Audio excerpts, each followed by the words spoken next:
Salmos de número 73, volte os seus olhos para o versículo de número 21 a seguir.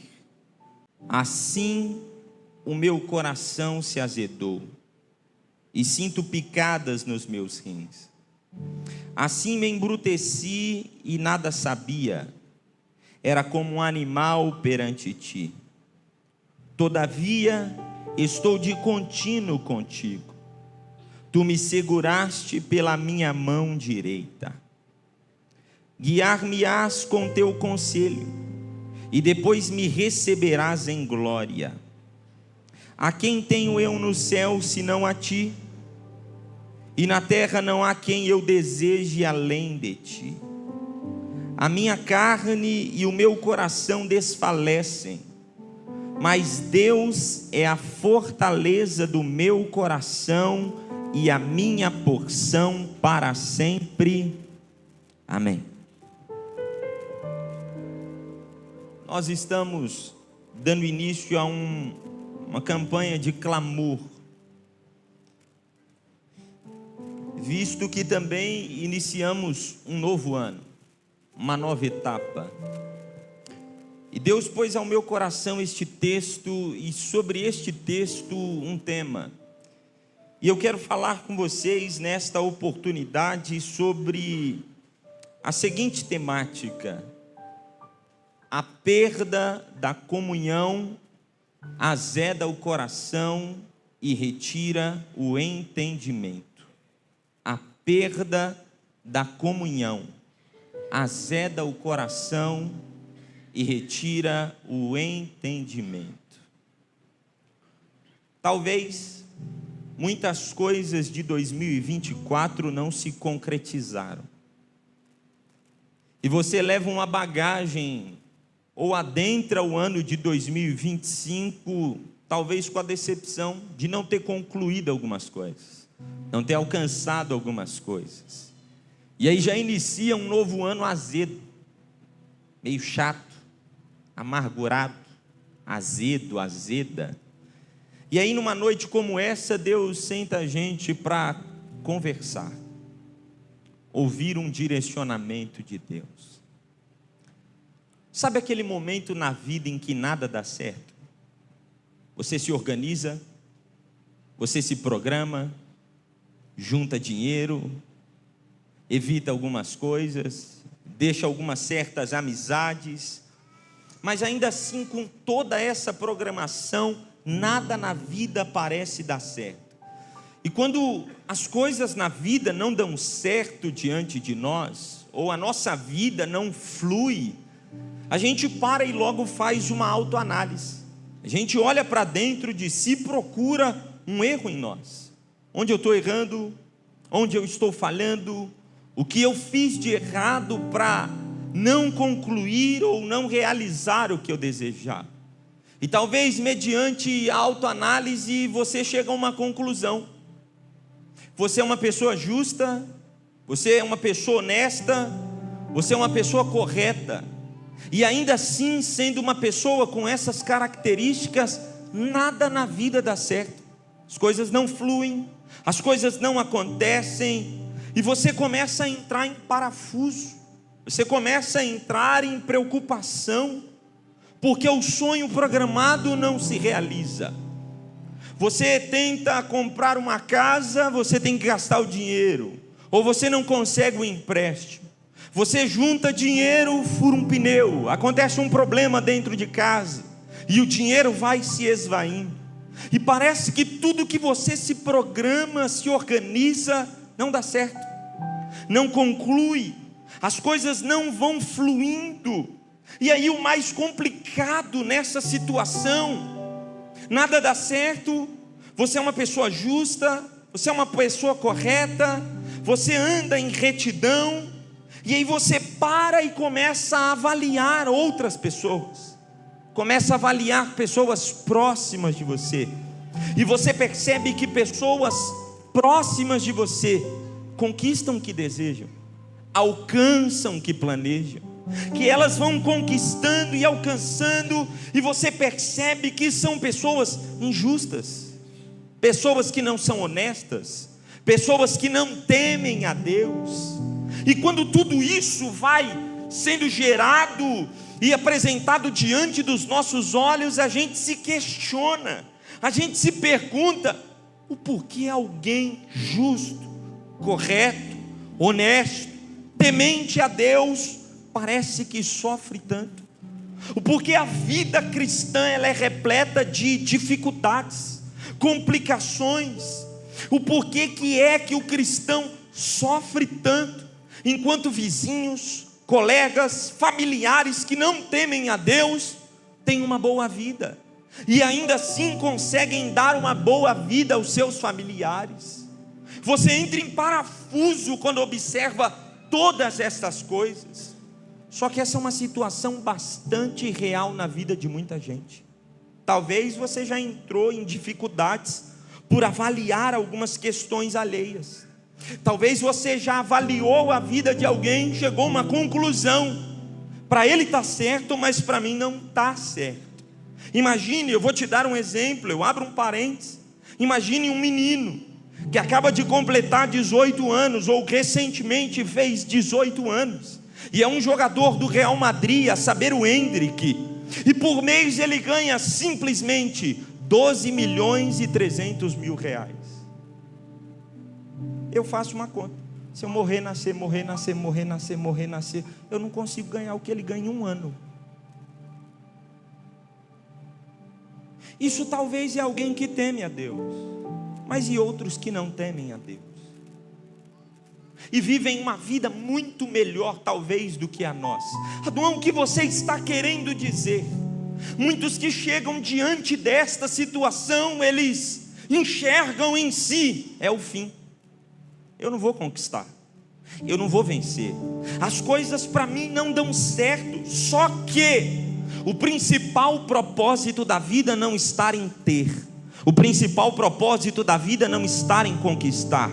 O principal propósito da vida, pela ótica e propósito de Deus, é viver a vida para a glória de Deus. Independente do que você alcança, independente do que você conquista, a vida foi dada por Deus para que vivamos para a glória do seu nome. Aduan, você falou, mas o que tudo isso tem a ver com o Salmo de número 73? O Salmo de número 73, ele trata de um problema muito longo, de longas datas. O Salmo de número 73, ele vai tratar sobre um grande dilema que talvez todos, ou quase todos, enfrentam. O grande questionamento de alguns cristãos que entram em dificuldade pelos seus pensamentos e visibilidades alheias. E que grande questionamento é este? O porquê os justos sofrem, enquanto os ímpios parecem prosperar. O porquê os justos sofrem, enquanto parece que o ímpio cresce, avança, evolui, prospera, conquista, tem, compra, vende. O Salmo de número 73, ele é muito interessante, porque ele é composto por Asaf.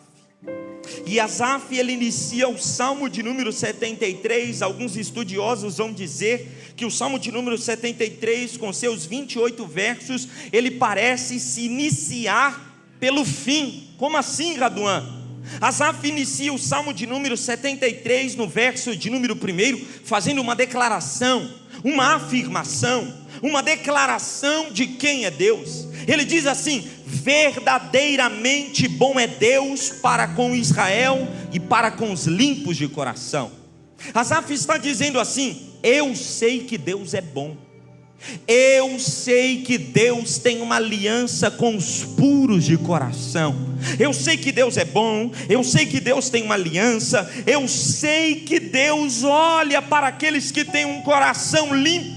Só que ele continua, após uma afirmação de saber quem é Deus, de afirmar o poder de Deus e como Deus pode se relacionar para conosco, a partir do verso de número 2 em diante, Asaf vai abrir seu coração diante de Deus.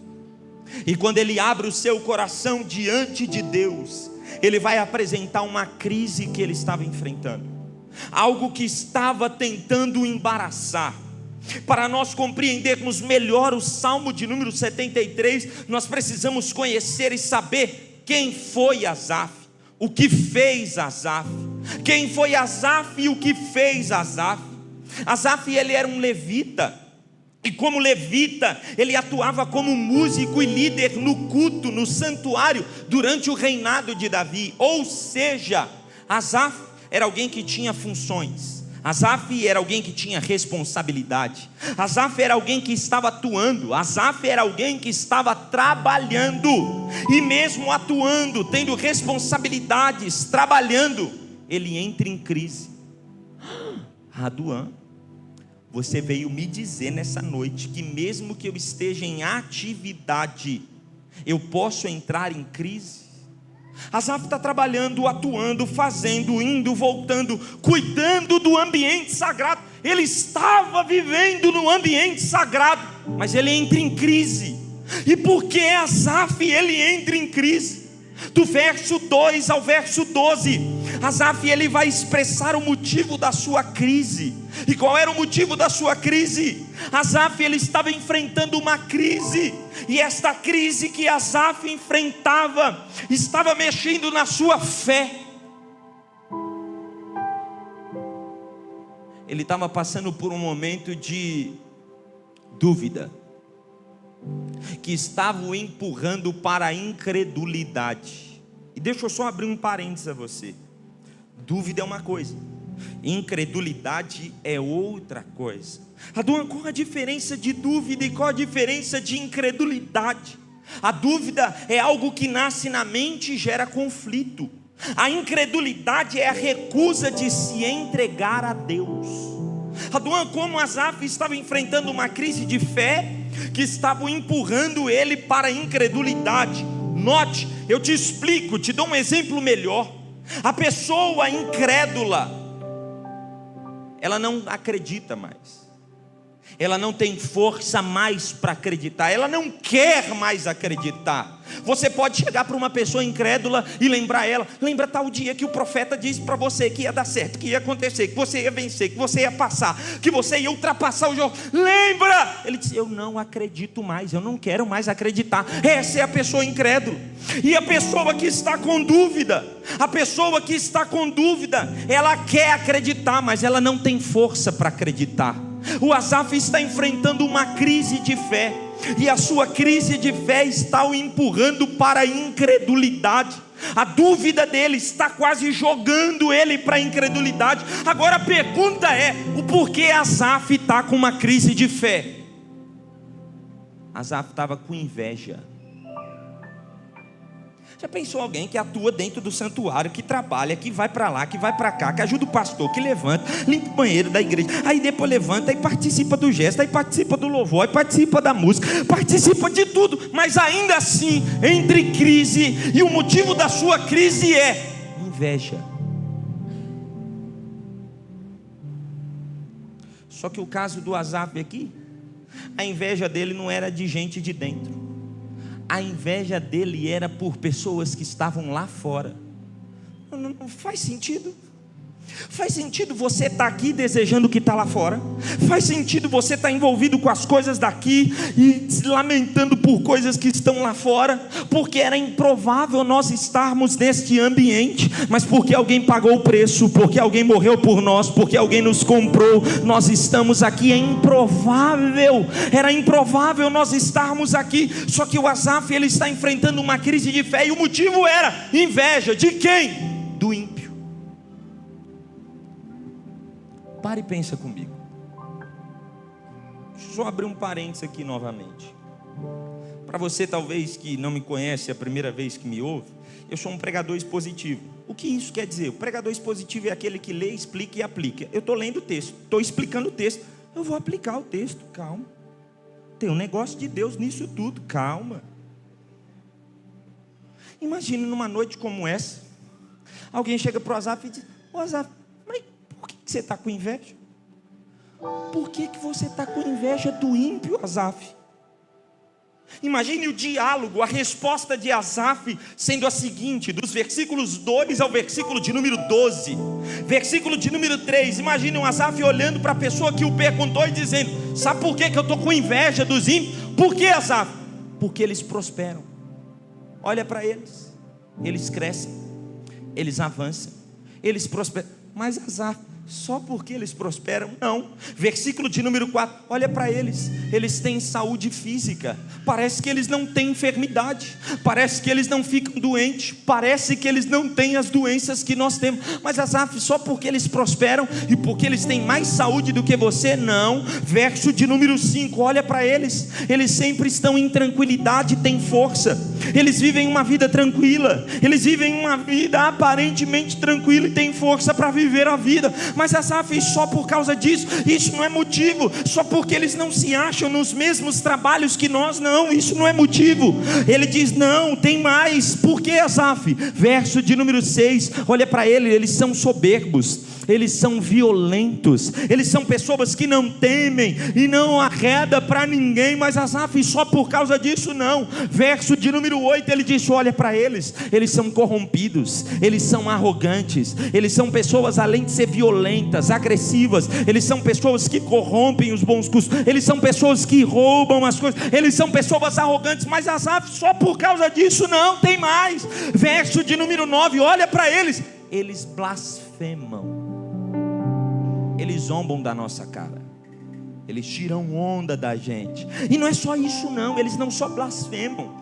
Verso de número 10, eles têm persuadido a outros, eles têm chegado para alguns, verso de número 11, dizendo: para que orar?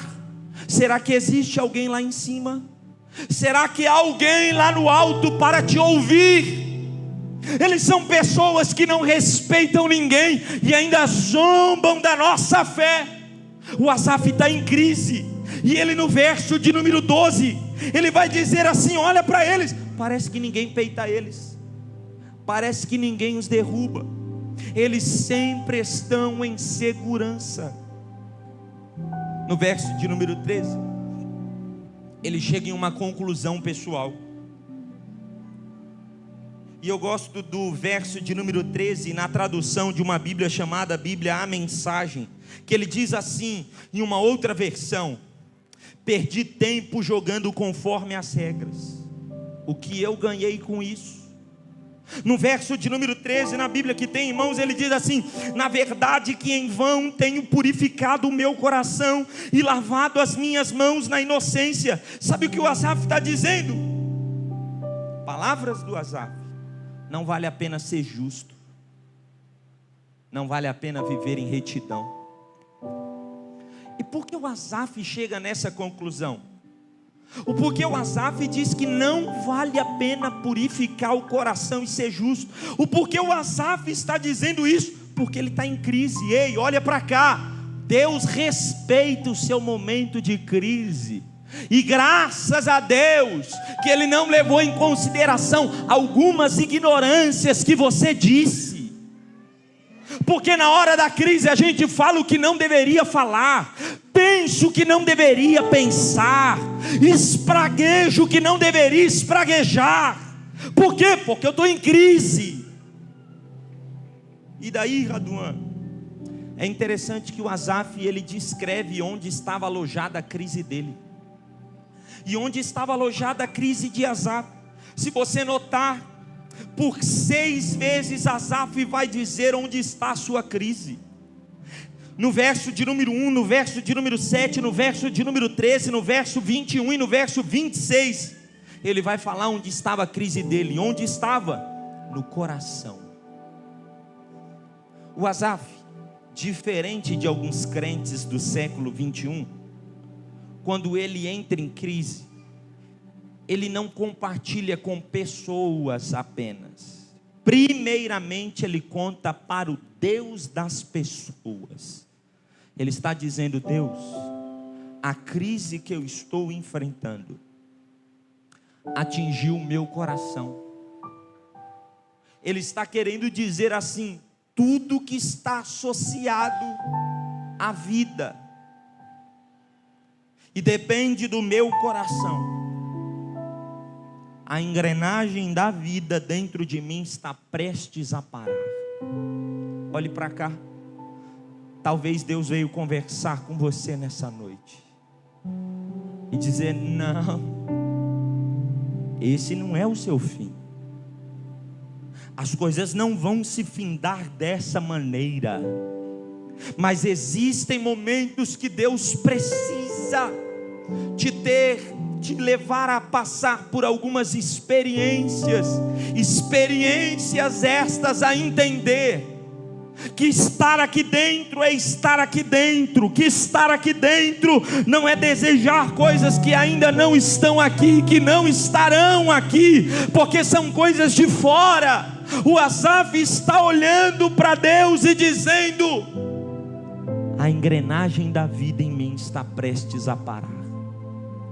A crise de fé de Asaf era como um pedaço de madeira em uma engrenagem, impedindo ela de voltar a se movimentar. Só que o Asaf está contando tudo isso para a pessoa certa. E a pessoa certa é a pessoa que pode tirar o pedaço de madeira da engrenagem para fazê-la voltar a se movimentar. O Asaf está enfrentando tudo isso porque ele avaliou a vida pela ótica externa. Olhe para cá e escute. Todas as vezes que você avaliar a vida apenas pelas coisas externas, você vai chegar a uma conclusão. Qual? Eu estou em desvantagem. Todas as vezes que você olhar para a vida pela ótica terrena, você vai chegar a uma conclusão: tem gente melhor do que eu, tem gente mais capacitada, tem gente que ela é mais preparada para aquele cargo, para aquela cadeira, para aquela posição. Você vai chegar a uma conclusão: tem gente melhor do que eu de fato, tem gente melhor do que eu, tem gente melhor do que você. Só que tem uma coisa que nos diferencia: uma promessa, uma palavra, uma imposição estabelecida por Deus.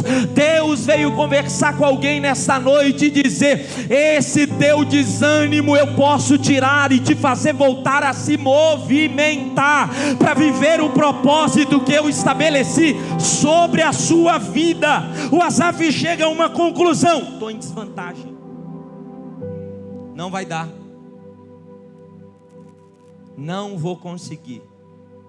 E é interessante, olhe para cá, escute. Asaf é líder do ambiente espiritual do culto. Ele organizava o ambiente do culto, ele participava do ambiente do culto. E como ele poderia liderar este ambiente em uma crise que ele estava enfrentando? A crise que Asaf enfrentava o prejudicava de estar no ambiente do culto. Só que é interessante, eu li, reli os 28 versos do Salmo 73. E em nenhum momento você vê a palavra assim diz o Senhor, ou disse Deus a Asaf. Tem hora que você está em crise, Deus não vai enviar o profeta. Tem hora que você está em crise que Deus não vai mandar alguém conversar com você. Tem hora que você está em crise que Deus não vai enviar alguém dizendo: meu servo, minha serva, sou contigo. Não! Porque tem crise que a gente enfrenta que foi a gente que entrou nela. Minha mãe sempre costumava dizer: tem prova que Deus põe na nossa mão, mas tem prova que a gente pega com a mão. Só que quando a gente pega uma prova com a mão e Deus, que é misericordioso, está assistindo tudo, dizendo: pode, vai, mas eu vou te segurar, mas a experiência eu vou deixar marcada em ti, algo eu vou deixar plantado em ti. O Asaf não recebe uma palavra de Deus dizendo: assim diz o Senhor, disse Deus a Asaf. Não, Deus deixou a ficha cair. e ele despertar, ele acordar. A dúvida, ela gera falta de comunhão. Quando você tem dúvida, você também duvida se Deus pode agir, se Deus pode participar, se Deus pode atuar. Você às vezes com dúvida fala, nem vou orar porque eu nem sei se vai acontecer. Só que a comunhão, ela restaura a disposição do coração e também devolve o entendimento. Olha o Asaf, ele está em crise, e enquanto ele está em uma crise de fé, ele está em dúvida, e a sua dúvida está empurrando ele para a incredulidade. Ele está prestes a se perder pela dúvida e pela incredulidade que desejam abraçá-lo. Mas eu gosto de uma frase de um escritor chamado Charles Spurgeon. Charles Spurgeon, ele tem uma coleção de 3 livros, escrito por título Aos Meus Alunos. Em um dos seus volumes, ele solta uma pérola. Ele diz assim: cuidado, erros do coração e da mente logo afetam a conduta. Cuidado, erros do coração e da mente logo afetam a conduta, pois existe uma estreita ligação entre pés e coração. Olha o que Asaf diz no verso de número 2: pouco faltou para que escorregassem os meus passos. Por quê? Porque eu estava com dúvida. Porque eu estava com dúvida, eu estava quase escorregando, esmurecendo. Por quê? Porque eu estava com dúvida e estava olhando para a vida de outra maneira. Raduan, como nós devemos enxergar a vida? Como nós devemos olhar a vida? Nós precisamos olhar a vida com os olhos de Deus. Raduan, aí você está brincando. Como que a gente enxerga a vida pela ótica de Deus? Como que a gente alcança isso? É difícil demais enxergar a vida pela ótica de Deus. É quando você para de olhar somente com questões terrenas e permite que o espiritual tome conta do seu ambiente. Sabe aquele momento que você tira a mão e diz: fiz tudo que eu podia fazer, cheguei no meu limite. Quando o seu limite vai, é a hora que Deus vem e diz: agora sou eu que faço, agora sou eu que realizo, sou eu que posso mudar toda e qualquer situação. Olha o que o Asaf diz no verso de número 17: até que eu entrei no santuário de Deus.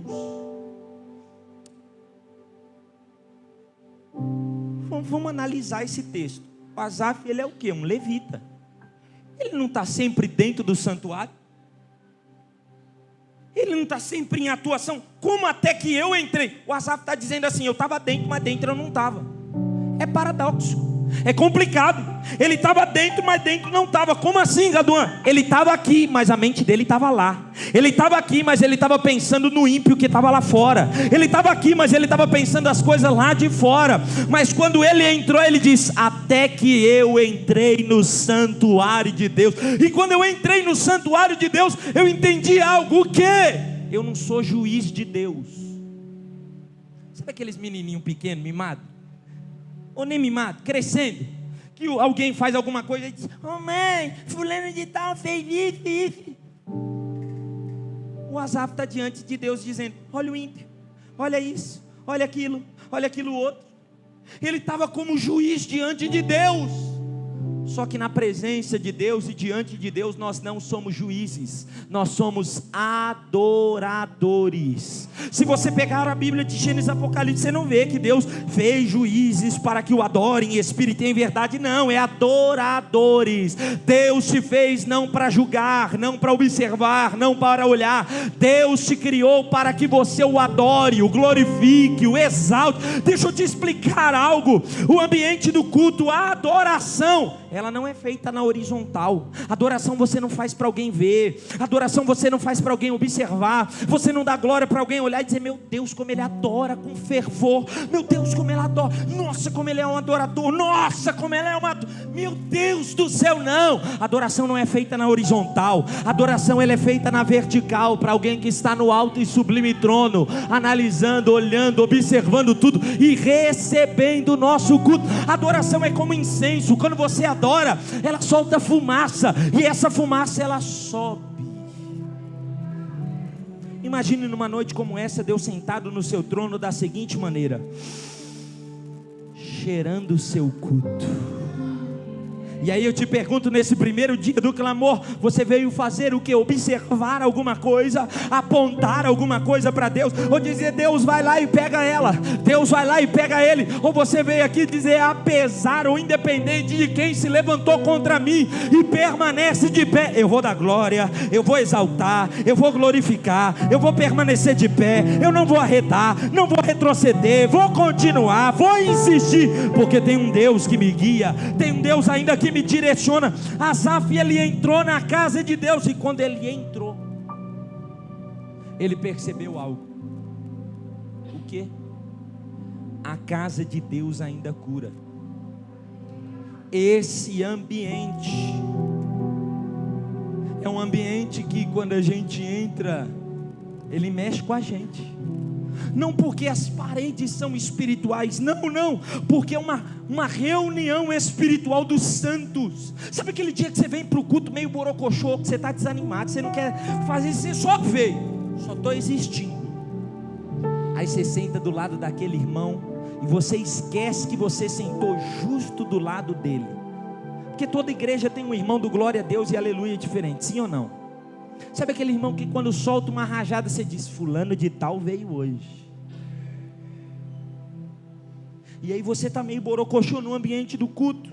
Daqui a pouco você ouve um glória, ouve um aleluia, ou você está perto de alguém que você sabe a prova dele, sabe a prova dela, e ele está chorando, está derramando, e você diz: eu estou chorando só por causa daquele tribuloso, só por causa daquele provado, porque estava não, quer saber, eu vou me envolver nesse ambiente, porque a casa de Deus ainda nos faz encontrar com o dono da casa. E o dono da casa, numa noite como essa, ele veio se encontrar conosco para nos envolver. Escute, algo interessante, tem algo profundo. Entrar na casa de Deus, por mais que seja um ambiente que nos cura, entrar na casa de Deus não nos dá amnésia. Como assim, Raduan? Eu sei, com todo o respeito, não é julgando ninguém, mas às vezes por força de expressão, a gente diz assim: ô irmão, esquece o seu problema, dá glória, deixa seu problema lá fora, se envolve no ambiente, glorifica. Só que entrar na casa de Deus não nos faz nos esquecer dos problemas.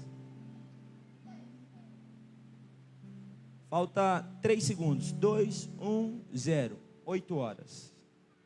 Você está aqui, adorando, se envolvendo, e o problema está lá fora dizendo: já é 8 horas.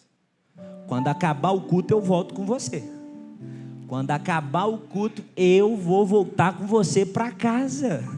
Porque tem culto que Deus não resolve o nosso problema não, e a gente volta com ele. Só que o Asaf, no verso de número 17, coloca aí na tela de novo, ele diz assim: até que eu entrei no santuário de Deus. Aí ele continua depois da vírgula: então entendi eu o fim deles. Você pode voltar para casa com o mesmo problema, só que tem um detalhe: o problema está lá fora dizendo 8:01, estou te esperando para ir embora. Só que uma coisa é você voltar para casa azedo, outra coisa é você voltar com o entendimento restaurado. Porque quando você voltar para casa e o problema olhar para você e dizer não tem como, você lembra, Deus pode, mas não vai dar. Você lembra, mas Deus que prometeu. Eu não pedi, eu não insisti, eu não fui atrás, foi Ele que falou, foi Ele que me chamou, foi Ele que disse. É você voltar. E aí é o detalhe, né? Porque quando você está sem entendimento, quando você está com a dúvida, com a crise de fé, você perde a comunhão, e a perda da comunhão tira o entendimento. E quando perde o entendimento, você tem que aturar o problema. Só que até que eu entrei no santuário de Deus, então entendi o fim deles. Quer dizer agora que não sou eu que vou aturar o problema, é Ele que vai me aturar. Sabe quando você está cheio da palavra, cheio da promessa, e o diabo todo dia buzina no teu ouvido dizendo não tem como. Aí quando você está com o entendimento restaurado, ele buzina aqui, você devolve para ele, tem sim, foi Ele que prometeu, eu não pedi, foi Ele que me deu, foi Ele que disse que vai fazer. O Asaf, ele entendeu algo. Toda a prova, vou até assim pregar junto com você. Olha aí para esse irmão aí que está do seu lado aí.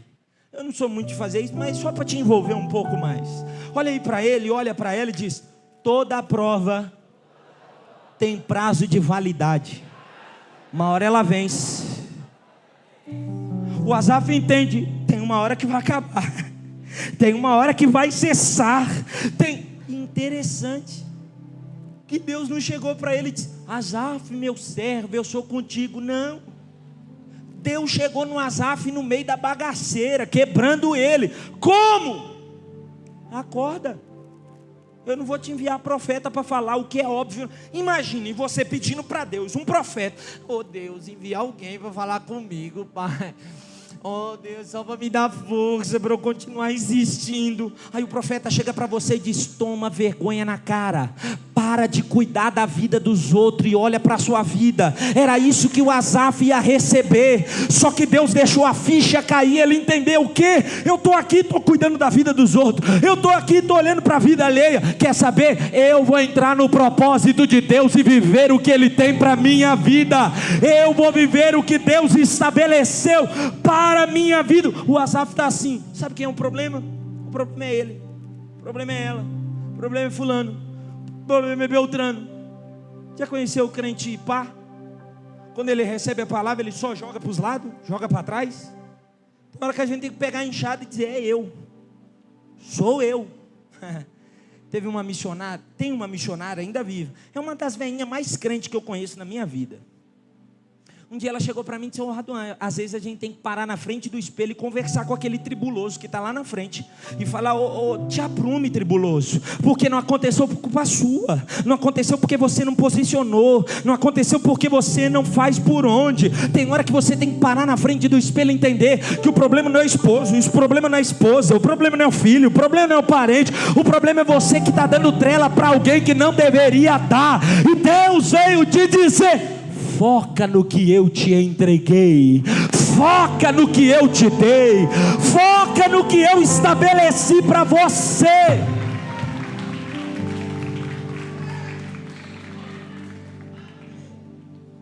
Ó, Asaf, o problema é o ambiente, e Deus olhando lá de cima: quer que eu fale quem é o problema mesmo?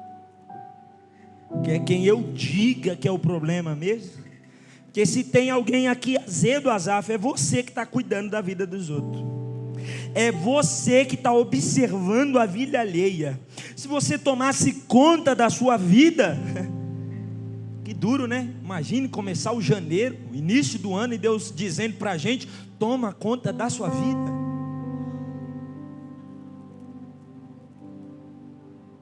Pesado, duro. Mas se a gente tomar conta da nossa vida mais em 2025, algumas coisas vão melhorar muito mais.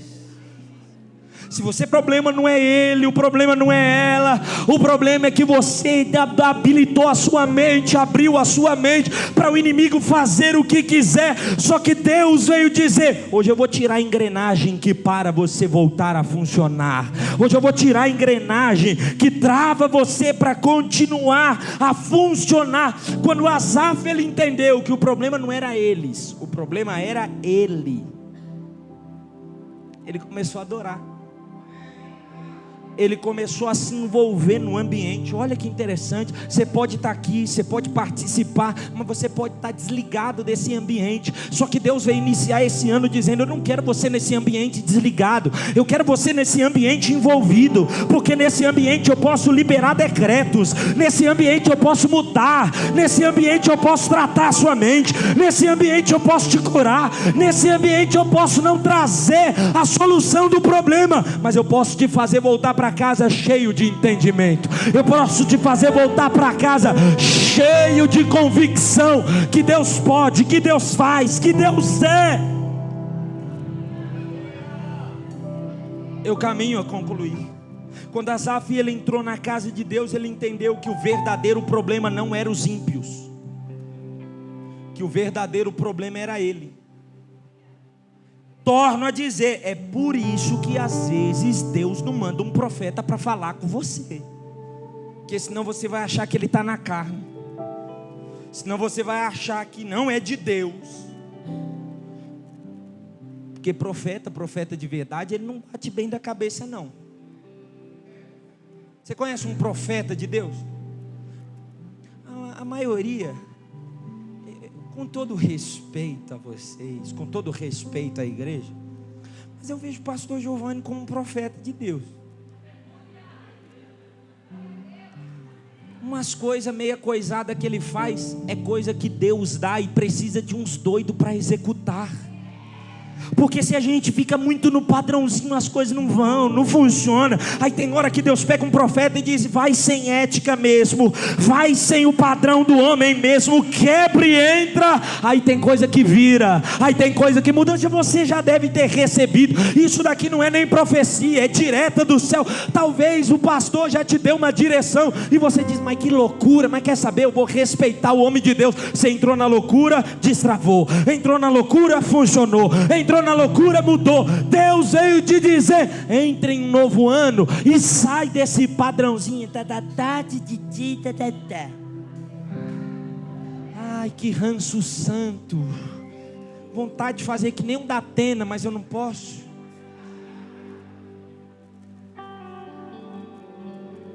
O Asaf descobriu: o problema não são eles, o problema sou eu. Não tem hora que a gente fica azedo, não tem hora que a culpa é nossa e a gente quer descontar em alguém que não tem nada a ver. E aí você fica postergando as coisas de Deus na sua vida, para um lado e para o outro, reclamando, resmungando. Só que tem uma hora que a ficha cai. E eu vim sem medo de errar dizer ao teu coração: a ficha de alguém hoje vai cair. O Asaf antes do entendimento é o Asaf dos versos de número 13 e 14. Me ajuda aí o pessoal da mídia. Versos de número 13 e 14. Asaf antes do entendimento: na verdade que em vão tenho purificado o meu coração e lavado as minhas mãos na inocência, pois todo dia tenho sido afligido e castigado cada manhã. É o Asaf sem entendimento. Só que quando a ficha cai, versos de número 21 e 22, quando a ficha cai, ó as palavras de Asaf agora: assim o meu, não do ímpio, assim o meu coração se azedou. Estou azedo, estou chato, estou uma chatura, uma nojeira, estou ruim e sinto picadas nos meus rins. Verso 22: assim me embruteci, estou ignorante, bruto, nervoso e nada sabia, era como um animal perante ti. Quando a ficha cai, ele diz: o problema não são eles, sou eu. problema não é ela, o problema é você. O problema não é ele, o problema é você. O problema não é a família, o problema é você, que já conhece a família há mais de 20 anos, sabe que tem problema, sabe que dá problema, e ainda cai nas picuinhas. Ai, mas no final do ano, Raduan, você não sabe, não quer nem saber. O problema não são eles, o problema é você que não entende que isso está prejudicando o propósito de Deus na sua vida, está prejudicando o que Deus tem para desenrolar em sua vida. Só que tem um detalhe: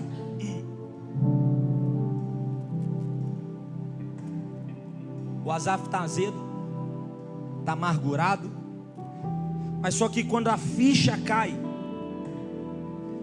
ele também chega a uma conclusão. Note, olha o versículo de número 23. Todavia, estou de contínuo contigo, porque tu me seguraste pela minha mão direita. Ele está dizendo assim: sabe por que eu não parei? Sabe por que eu não desisti? Sabe por que eu não joguei tudo para o alto? Porque o Senhor me segurou. Sabe quando a mãe tem filho pequeno? Eu era essa criança. Eu vou dar um testemunho rápido. Sabe quando a criança é pequena e a mãe está próxima a atravessar uma rua, e ela sabe que o menino é terrível, e se não segurar a mão, ele corre. Minha mãe pegava na minha mão e falava com muito carinho: não sai do meu lado. Imagine o Asaf no meio de toda a crise, Deus pegando na mão direita dele e segurando ele, e ele dizendo: mas os ímpios prosperam, fica aqui. Mas eles são violentos, fica aqui. Mas eles são soberbos, fica aqui. Mas eles roubam, fica aqui. Mas eles corrompem, fica aqui. Mas eles blasfemam, permanece aqui. Mas eles só, fica aqui. Mas Senhor, eles estão blasfemando e fica aqui. Sabe por que você não parou? Porque Ele segurou tua mão e não deixou você ir. Porque você teve motivo, teve situação, teve oportunidades, mas Ele te segurou e disse: fica aqui, permanece, não vai embora. Você não ficou porque você é bom, você não ficou porque você tem alguma coisa, você permaneceu porque Ele te segurou e disse: a promessa é maior, o propósito é maior, o que eu tenho é maior, o que eu te disse é bem maior. Se coloque de pé, por gentileza.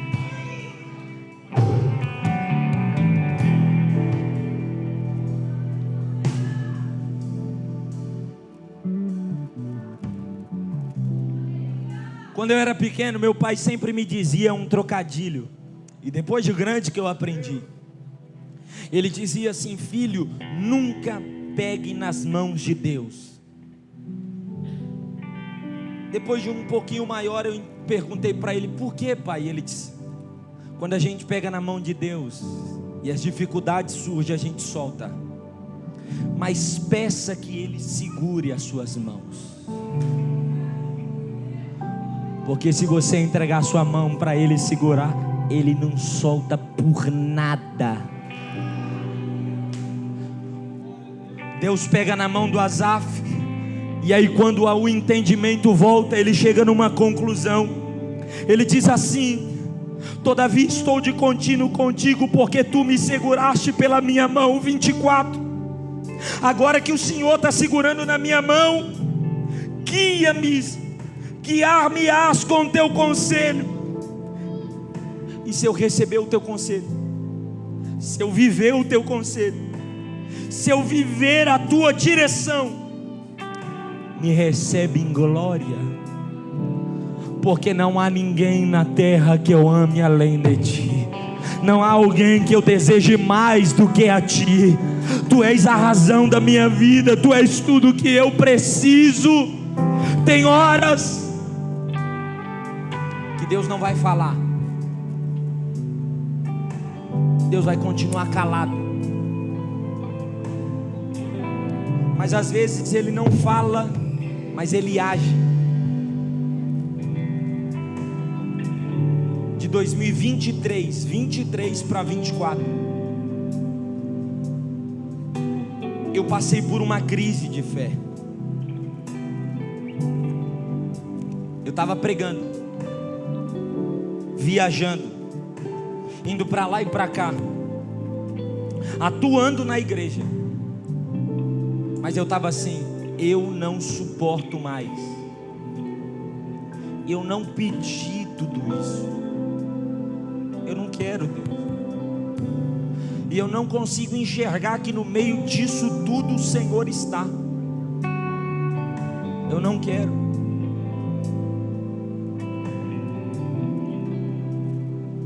Eu tinha ido viajar a São Paulo, fui pregar em um retiro de carnaval.